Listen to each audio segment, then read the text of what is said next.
Okay, now before I said for each piece we need a separate file. So I'm going to File New. I'm going to create a new one. I'm going to do the exact same steps again. So follow along with me. I'm going to go Camera, Standard Views, Front.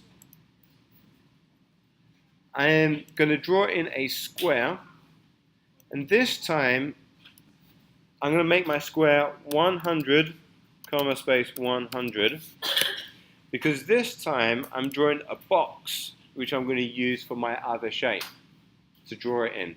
When we done our developed ideas, we drew each of those shapes within a square, didn't we? You guys remember that? So I'm going to start with the square as my starting point. You say what? 100 by 100. Okay, now do you guys remember how we drew an equilateral triangle? That's what we're going to do next. So to do that, we're going to use a circle. That sounds a little bit strange, but this is what we're going to do. We're going to click on the bottom left corner and we're going to stretch out to the bottom right corner. And that's going to give us a complete circle. The only bit we're really interested in though is just a quarter of a circle. So I'm going to delete the other part.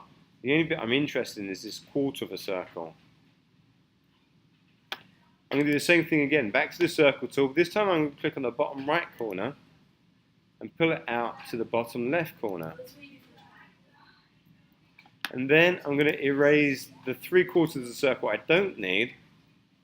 And I've got 2 quarter circles.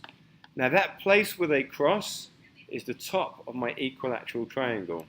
So I'm going to use the pencil tool and click from the bottom right corner to that point, and then from that point to the bottom right corner. And there's my equilateral triangle. To get rid of all the other pieces that I don't want, I'm going to use the eraser tool.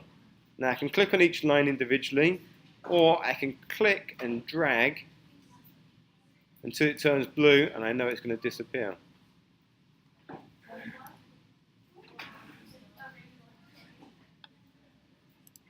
Okay, now I'm going to go 3-dimensional and then I'm going to pull it out and I'm going to change that to 9 and job done, file, save as, and that is going to be my triangle piece.